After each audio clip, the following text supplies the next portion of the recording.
but surely. What's the elevation there? Not much. Like it's like maybe 2,800 to 3,000.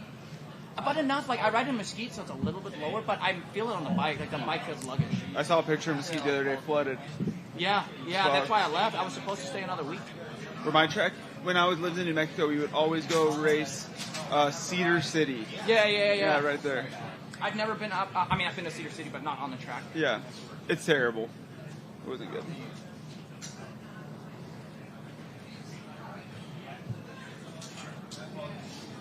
Hey, do you have any extra water in there? Can I throw one in here? Just so, because we have to pee out.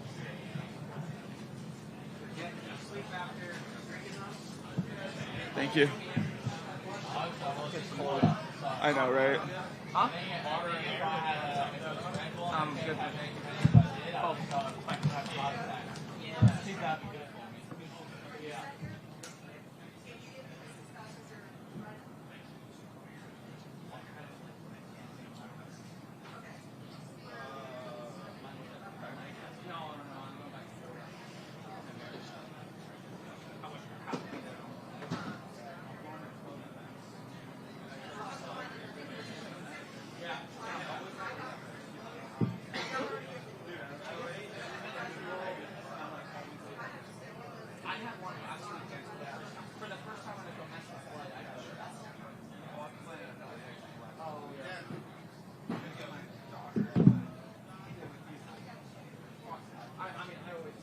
All right, I think we can get started. Welcome everybody from the press and VIPs back there as well. Glad to have you on board. Thanks for being here. My name is Dan Hubbard. I'm one of the hosts of Race Day Live, along with Justin Brayton, Haley Shanley, and Lurch. And we are here to host the post-race press conference. A couple rules before we introduce the podium, and I want to get them out right now. When I call on you in the press, please state your name and affiliation once called upon. One question per media member. We usually have more time. As you all know, we'll come back to you after we get through everyone virtually and in the room as well. So keep that in mind. Great attendance out here in Glendale, 56,627, new record high for Supercross at State Farm Stadium.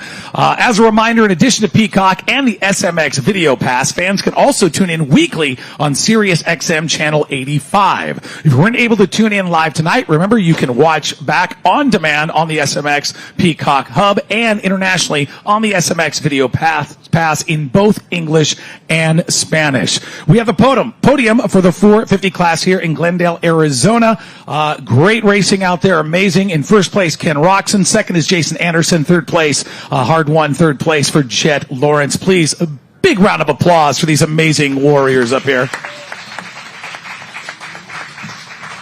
And Ken, I want to start with you, buddy. You were on the podium. I was watching in between the interviews, and I quote, I'm glad to be here. I don't win that much. And I don't know, man. 22 career wins ties you with Cooper Webb once again. 10th all time in the history of Supercross. That's a lot of wins. So you can clarify that. I think you just said you don't win much anymore. But this was a big win for you. It was a great day for you. Heat race, main event. Just take us through the day and especially that whole shot, that wire-to-wire main event win. Yeah, you left out an important detail. I said not anymore, so it doesn't happen that often anymore. So I take these moments in so deeply that, I mean, my last win with the team last year, so like pretty much almost a year ago. And like I said, we've been riding really good. I've just been not having the best luck getting around the first turn, and that's kind of been my Achilles heel. And this week, I got off to a super good start in the main, and I shut off the throttle maybe just a tiny bit early. But I was able to sneak around the inside and was just leading right away, and I had the clear track that I needed to just ride my own race. And it got tricky out there because we've been riding all day. Yes, it was hard pack, but it was really wet. And then it just started getting drier and drier. So you just had some spots on the track where you had to be really careful, obviously long rhythms. And so I wasn't trying to look at the time. I just clicked off lap after lap. All right, it was a great run. Congratulations. Let's open up to the press, and we'll go with Jamie. Vital MX. Jason, I'll go with you. I have a question about the track, that long rhythm section. All three of you were doing different rhythms going over the first table. You were going you were one of the only ones going all the way over. Just thought I wanted to see what your reasoning was for that, why you thought that was the best route. I mean, first of all, I thought it was faster. I think it was. The only problem is I would mess it up every third time. And I think, obviously Kenny got out front and he was hitting his marks, and I was trying to overcompensate and get some speed to get close to him, and I kept making little mistakes like that, and especially in that rhythm section. But I was doing it all day, so I was kind of like in my head sticking to that line. Andrea Ruggiero, Moto Now blog. Jet, this was for you. You were coming through the pack, making some mistakes, and having some close calls. What did you kind of learn as you were going through, and how did you smooth it over? Yeah, we had I would call them a couple brain farts, really. Just kind of, I don't know, switched off on that, like an easy obstacle kind of thing. But, no, just kept on focusing on trying to hit my marks, hit my lines, just trying to do consistent lap times, really. Scott Yarjo, Moto Now blog. Kenny, you've had great success here in the past. Is there something about the soil at this track or the long rhythms that you really gel with? Good question, because honestly, I felt like a fish out of water all day, to be honest. It just didn't come as natural to me as in the past few weeks. Like, in Detroit, I just felt pretty comfortable right away, and I didn't here, so I'm honestly a little bit surprised that the night actually went the way it went. I don't know. I did grow up racing. I mean, Jet knows how my dad's track is, and it's identical to this. Granted, it's a long time ago now, but I think some things are just burned into your brain, so maybe that has something to do with it. Haley Shanley from Race Day Live. This question's for you, Jet. One thing us fans have been looking forward to all season and preseason is you battling with Eli Tomac. So as you're approaching him, what were you strategizing? It was just kind of learning this, obviously how he kind of flows, and kind of learning where kind of the kink in the armor could be almost. And it was cool. It was cool to kind of follow him, because obviously nowadays it's not like the exact same as the beast as it used to be, but it's still Eli Tomac, so it's kind of cool to follow him, just learn off him, and this kind of I just got close enough of where we can kind of maybe make a pass, and I was looking forward to a battle, but I was able to kind of just get on the inside of him a little bit and still leave a bit of room, and then kind of just put my head down and just keep on clicking the laps off, and I got a safety net with a bit of a gap, and just kept on trying to see if I can chip away to Jason, but I just ended up running out of time. Thank you. All right, Mitch Kendra. Hey, Mitch Kendra from RacerX Online. Cam, this one's for you. Obviously, you mentioned kind of feeling like the fish out of water throughout the day. You said your results, haven't been what they could have been. You kind of feel like just lucked out today, just getting the win. Like, you could have had wins previously and it just worked out today. Like, just talk us through how the results have been into this weekend. Yeah, I mean, I think, like I said, my biggest problem was just I've gotten off the gate okay, but then the first turn, either somebody's on the inside of me and I can't turn and I have to wait, or else I'll hit somebody's rear wheel and go down. So then I end up just being mid-pack. And then today, like, I don't know, I just went on the track and I just felt a bit sleepy and just not really... It just didn't come as easy to me today. So, but I also know I don't stress about those kind of things too much, because I know in the end it comes down to 6+1 and 20+1. And by the time the night show comes around, I feel like I'm a racer and I'll figure it out. And we did. Jason Wygant. Yeah, thanks, Dan. Jason from RacerX and NBC. For Jet, you had to deal with a couple things tonight. You had to deal with Freezy in the heat, had to deal with Webb a little bit early in the main and the bad start, but we didn't really see you. You made some small mistakes, but nothing crazy. Not as big of mistakes as maybe some earlier rounds in the series, like that late crash at Anaheim 2. Do you feel like today you were managing the race and the situation better as you get more mature in the 450 class? Because there were some obstacles thrown your way. Yeah, I think a big thing that kind of just helped was just how the track conditions were. It was kind of you just had to kind of be patient and kind of not push anything. So I think that kind of got set in my mind, just with like in small little hiccups with the incident with kind of Coop pushing me off the track and then trying to get around Freeze. It kind of like this. I know in my head I was just a lot more calm and just, like I'm not the fastest on this type of condition, so just kind of take it how it is. Just find a way around this person, just kind of try and go to the next. But I think it's just the whole kind of attitude that I was going into the race with how the soil was, kind of just being patient, not trying to push too much and push the limits, just kind of stay in the track limits kind of thing and just hit your marks. I think that kind of got me in that mindset of being, all right, whatever kind of gets thrown at me, just deal with it calmly and just keep moving forwards. Nice. Ryan, Cycle News. Thanks, Dan. Yeah, Ryan Edson with Cycle News. My question's for Jason. On times there for a minute, it looked like you were closing in on Kenny. Can you kind of take us through the process of going for the win, or maybe kind of just backing it down to get a safe second? Yeah, for a second there, I felt like I was closing in on Kenny. But I just, like I said, that rhythm section that I was trying to do, that I felt like I was gaining a little bit of time, I just missed it. One of the times I actually blitzed the whole rhythm section. So, yeah, I think I was just trying to do that and make up time, but the line wasn't consistent, and Kenny was hitting his marks and being smooth as usual. So, I kind of lost the toe a little bit, and at one point kind of understood kind of where my place was and just had to ride her in for second.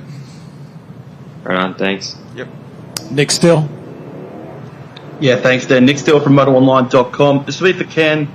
Ken, just take us through the importance, for the heat race win for you, getting a gate pick and being able to set yourself up for this main event. I feel like this year it's more important than any time in the past. Just take us through that for you.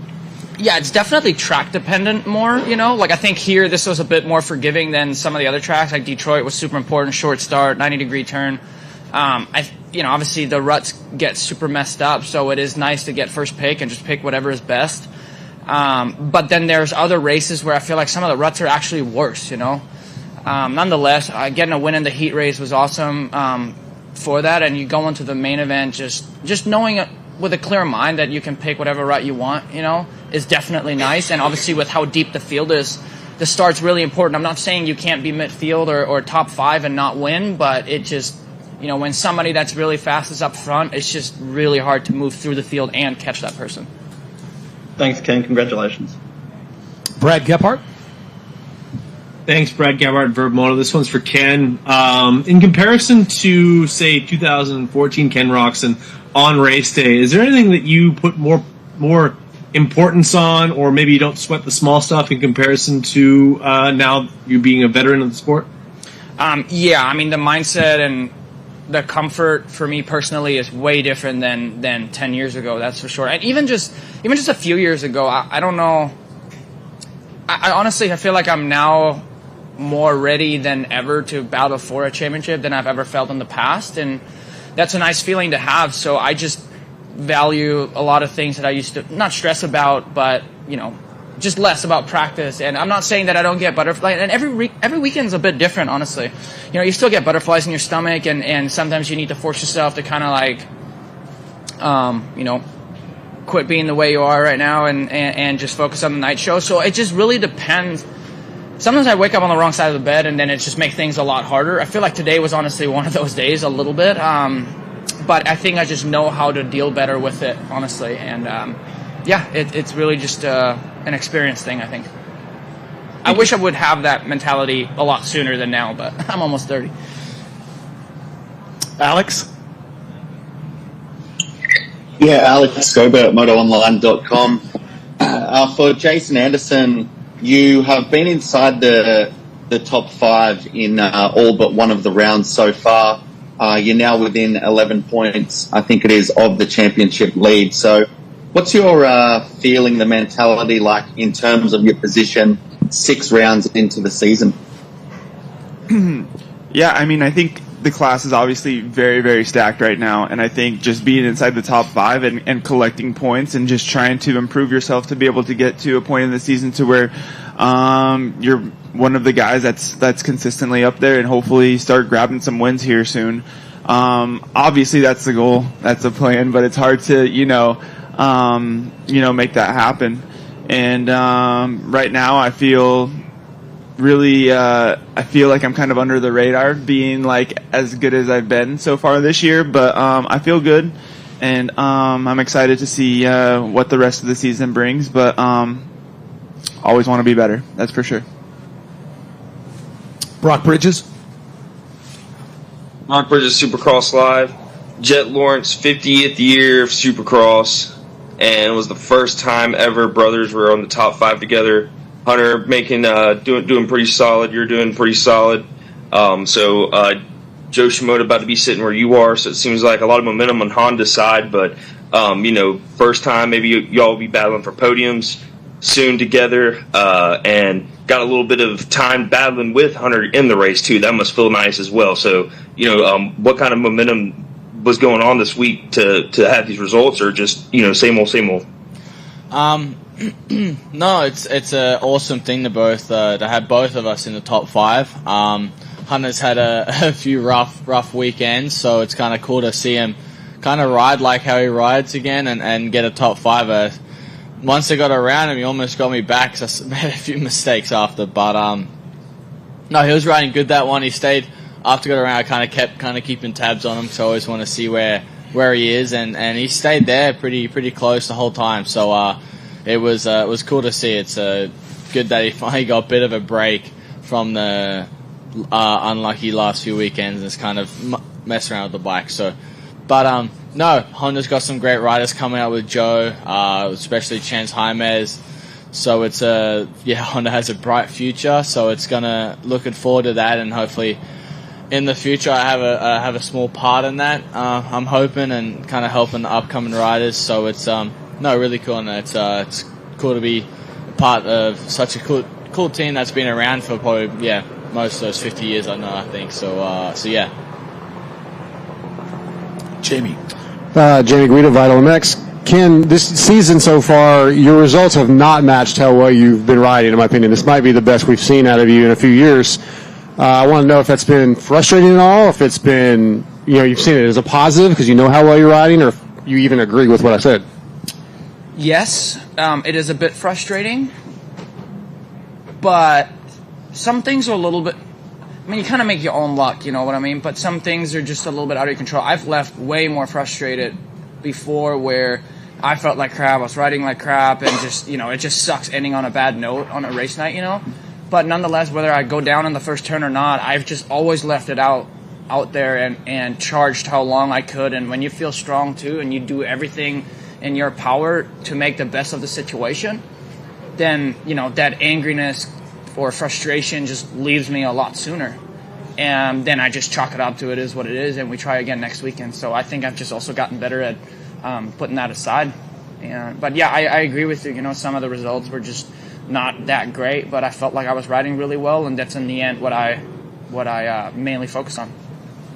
Scott Yarjo, Moto Now blog. Jason, you already talked about the rhythm you were doing after the start. Did you ever consider quadding into the corner? Yeah, but to be honest, nowadays with quads or anything like that, I'm not going to be the first one to hit them. That's for sure. I'm too old, and to be honest, I thought all day I thought we were going to go the line that Kenny was doing where he jumped off the thing and then was going 3-3. I was waiting for someone to go big to big. And honestly, that type of stuff at the age I'm at right now just gives me anxiety. I don't even want to think about it. Well, Jet, you're in the opposite spectrum, being the youngest one up here. Did you consider it? I did for sure, yes. I would say I definitely thought of it. I eyed up the one at the end of that long rhythm, but I just never got that rhythm clean enough to try and have a full go of it. So I decided to pick life and just go with the triple through. I feel like, to be honest, right now, a 450 motorcycle, those quads are relatively easy. It's just the amount of error that is involved with maybe it going bad or anything like that. I'm thankful that no one was willing to take that risk, because then we would all just start doing it, Well, nowadays you can actually over jump stuff on the 450, and that's what makes it tough, the timing side of things, yeah. All right, let's do one more right here. Awesome. Johnny Hopper with MX Unfiltered. This is actually a question for the panel, but if only one of you can answer, Ken, I'd prefer you to answer. With the metal grates and the ECUs and the whole shot devices, it seems like there's less separation going into the first turn, which makes it harder for you guys to get a consistent good start, and it may contribute to some of the crashes possibly. What are your guys' thoughts? Maybe. I still, when I botch a start, I'm still way off the back sometimes, so Yes and no. That's a tough one. I kind of like sticking with the greats just because there's less kick in and it's a little bit more of an even playing field. Yes, correct, but I haven't honestly, because it is what it is. We're racing on it, so I haven't even really thought that deeply about it, honestly. I will say Vince Freeze was good on dirt starts, and he's still good on great starts, so I don't know. Yeah. I'm easy with whatever, to be honest. I don't mind. All right, hey, on that note, let's give a big round of applause once again. Ken Roxon, Jason Anderson, and Chet Lawrence. Well done, gentlemen. Awesome job, guys.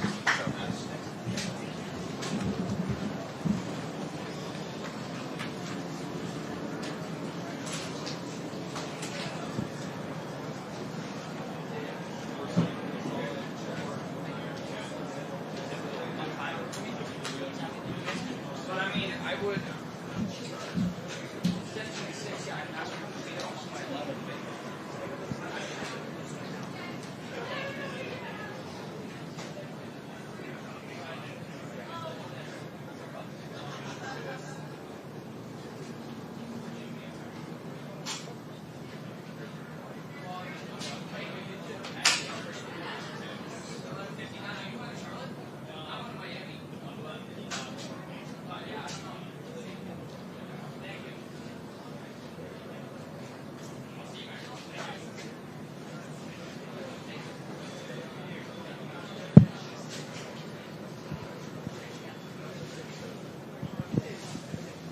Not bad. Not bad. Levi. Come on up, man. You're good, buddy. Yeah. Real good. Okay. Are you saying before the thing or after? Do our best. Before, during, Yeah, no, we're good. The kids. Get back to the family. Yeah. Just making sure. I think we're ready to go, and RJ Hampshire has to catch a flight, so let's make this quick. RJ Hampshire in first place for the 250 West, Levi Kitchen in second, and the first podium here for Joe Shimoda. Big round of applause for these three 250 riders. RJ, I'll make it quick. First person to win 2 races here in the 250 West, and you had to work for it. Didn't come easy. Didn't exactly get the whole shot. Had to battle up. Just take us through the main event, and also fastest qualifier, I believe. So it started earlier for you? No. Or is it Jordan Smith fastest qualifier? Yeah, Jordan went fastest. So take me through the main qualifier. event, man. Let me take me through the main event. And just, I mean, we can story. start it through practice. Like I had a big case that kind of set me back the rest of the day. Like I was not feeling the greatest. But main event just kind of focused on, putting in a solid ride. Like I got a decent start. It's right behind those two right off the bat. Just ended up finding myself in the lead pretty quick. And then I heard the crowd go crazy. And the gap was about 5-6 seconds from there. And was able to manage it, which I'm stoked I'm able to do that right now. And just a solid end to a tough day. Cool. Let's open it up, Jamie. Jamie Guida, Vital MX. RJ, first 2 or 3 laps with Jordan and Levi going at it, were you thinking, let's sit back and see what happens, or what was your mentality just the first 3 laps? Well, I got smoked in the heat race. Like, dude, I was struggling pretty bad. So it was like, okay, let's see the changes that we made and where I could trust my bike at. And once I figured that out, I was like, okay, I can match their speed and just hang right in there. And hopefully, kind of gets given to me, and that's really what happened. They've made some mistakes, and then I found myself out on the lead pretty quick. Andrea Ruggiero, Moto Now blog. Joe, you've kind of struggled over the past 3 rounds. Did you come into this round with any changes? What was your mentality going in, and how did you get it to come all together? Just changing a little bit of stuff every time I go out racing. Just trying to get starts. That's like the biggest thing I'm missing on right now. And even on that main event, still got 3rd, but not the greatest starts, and it kind of got gifted, from that situation. So, no, I still need to improve on that area, and just kind of want to fight on the front and have fun on the race side. So. Scott Yarjo, Moto Now blog. Joe, You came into the season with a lot of expectations, I'm sure, a lot of hype, but it's easy to forget this is a new team for you and a new bike. Can you talk to us about the most challenging parts of adapting to a new motorcycle and team? Yeah, like the hype on the social media, it's more season you get in, a little more result come, and yeah, before the season started, yeah, everyone's gonna talk about it, but the new team, new bike. It was. I guess I didn't do a very good job on being super sharp on first 4 rounds now. But I know everybody's working hard behind me at the team and at the test tracks. Yeah, but it sucks when you don't have the result. But I'm sure we'll get it back. Johnny Hopper with MX Unfiltered. RJ, this one's for you. You have had some unforeseen circumstances happen while out front. Have you changed your approach while leading with maybe slowing down to go fast? No. I want to win. That's what's in my blood. I want to win too bad sometimes, and mistakes happen. Just luckily tonight I was out front, so I didn't really have to do anything crazy. Jason Wygant. Yeah, thanks, Jason from RacerX and NBC. Levi, what did you learn there? You had a battle for the lead, then they got away, then it seemed like the rest of the race went pretty well for you. So what did you learn in those couple of critical laps? I just learned that, my early speed, obviously my start's been great. That's been good. But early on, those guys just, they had better pace than me for sure. And I just need to have better intensity at the beginning. After halfway, I'm always pretty good. But also just getting used to being out front. I'm not super comfortable out front with people super close behind me. So, I just need to work on, getting the starts like that, but then being able to get away a little bit. So that's probably what I'll focus on the break. Mitch Kendra. Hey, Mitch Kendra from RacerX. Levi, obviously this is your first race with the red plate on your bike. You're officially the sole points leader now. How was it riding with the red plates, and how does it feel heading into this long break now that you have sole possession of the points lead? It feels really good, to be in this position. I've dreamed of it for a long time, so I don't know. It's cool for sure, but there's a lot of racing, and the job's really not done until you win the championship. So it's cool, but pressure comes with it, and sometimes I do like pressure though. Brad Gephardt. Thanks, Brad Gephardt, Verb Moto. This one's for RJ. What are you going to be focusing on during the break to make sure that we get the best RJ coming back from the break? Hopefully the team's getting that 450 ready to go. I'm going to be spending some time on that. Probably won't be racing it, but I definitely want to ride it quite a bit. Maybe learn something, maybe help the other guys out. I definitely think I can set a bike up pretty well. So maybe we can learn something with that, and then hop back on it a couple weeks before Seattle, and just be my best self. I feel like I'm really happy with my bike and where I'm at. Definitely could have went without that case today, but we're in a great spot. How's the body feeling after that case? You got a lawyer for that? Yeah, it hurts. It hurts bad. Like my jaw was over to the side, my lower back, everything. G kind of saved me today, big time. Fair enough. Appreciate it. Nick Still. Thank you. Nick Still with MotoOnline.com. This will be for Levi. Levi, take us through the incident there with the medical lights. At what point do you actually see those lights? And like you said, it's a split-second decision to stop. What's that situation like in race format when you have someone so close behind you? Everything just happened so fast, and I landed off the triple, and as I kind of looked up to do the 3 on, I seen the lights, but obviously I was wrong, and I could have jumped, and it was just a mistake on my behalf, and I'm just glad that me and Jordan are healthy after that one. Thanks, mate. Cheers. Ryan Ditson. Thanks. Yeah, Ryan Ditson with Cycling News. My question's for RJ. First season where you've grabbed multiple wins. What does that do to your confidence going into the break? Yeah, it's massive. A1 was solid. I felt like I've been riding really well. I definitely threw some away there in San Diego. But it was important for myself and this team to show up here, get the points back, cut down a little bit. Yeah, I mean, just enjoy the next 6 weeks now. It's nice to go on that break with a win. And yeah, first time ever that I've had 2 wins in a year, which is, huge. I'm super happy. We don't have the red plate, but definitely the closest I've ever been. Brock Bridges. And he is gone. Let's go back here. Jamie? Jamie Guido, Vital MX. Levi, talk about the track conditions tonight. It appeared from up in the press box that this was one of the better tracks as far as breaking down. It didn't seem to break down that much. How was it from your point of view, and how was the bike set up? Did you have to change much? I enjoyed the track. I personally like it when it breaks down more than it did. I feel like we were all really close, and like I said, I kind of like that intensity where when the track's like that, you have to just ride with so much intensity because there's not a bunch of ruts or anything you have to really think about. So I think it raced pretty well.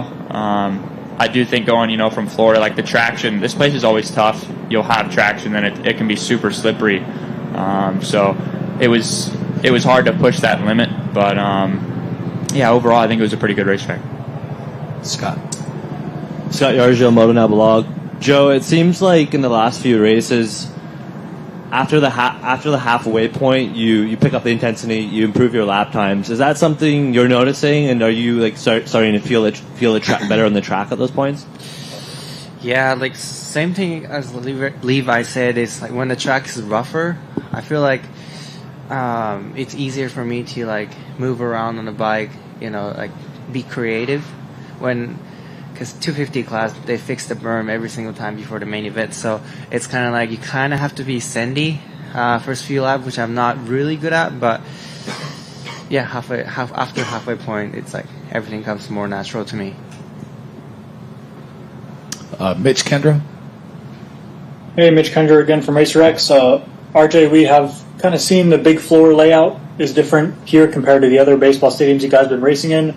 When you got into the lead, are you able to track the guys behind you and kind of tell the gap, or is it more difficult with this, the 16 long rhythms and everything? Is it harder to track where those guys are, or can you still kind of gauge where they're at and kind of the progress and who's behind you during the race? Yeah, I mean, I don't think that really changes anything. I mean, you see the guys whenever you're crossing right back by, so I've found it pretty easy. It's pretty much as soon as I got to the lead. Nick Still, do you have a follow-up? Yeah, Nick Still, MotoOnline.com for Joe Shimoda. Joe, the next 6 weeks, like you said, a lot of work happening for you. What does that entail? Is it motorcycle? Is it with you directly? What do these 6 weeks look like? And the fundamentals, what we're working on. Well, I have to go back, watch the race over and over, and just I need to improve. Maybe if I could a little bit improve. I don't know. I have to. Congratulations, guys. Jeez. Jamie. You got time for one more? Yeah, we do. Scott. Any one of you that wants to answer this, just you guys pick. I want to see what you guys think about the new format we've been under the last couple of weeks with 250s. I'll answer. Going, huh? I'll answer. All right, let's go. Yeah. I mean, I don't know. I think there's a lot of excitement in the 250 class. Like, if you send us out first, it's not going to change anything. The ratings were high for the first round, but also I feel like the ratings have been high all year. I don't know if that necessarily would have changed anything. I mean, I don't really care for it. I would rather the other way, especially those LCQ guys. Dude, that was not fair. For even having a red flag and then literally off the track straight on the line, that should not happen. Scott, are you good? Or you want one more? Yeah, I'll do one more. Yeah, let's go. Scott Yargimo, Now Blog. Levi, Joe was catching you in the last 5 minutes. Were you keeping tabs on that and noticing it? Yeah, for sure. I knew he was getting a little bit closer, and then 3 laps to go, I just picked it up a little bit and kind of tried to manage that gap. But he's always good late in the race. All right, hey, give it up one more time. RJ Hampshire, Levi Kitchen, and Joe Shimoda. Well done. Thanks again to everybody. Thanks to the press. That'll conclude our press conference for round 6, the 2024 season of Monster Energy AMA Supercross Championship. See y'all in a couple weeks.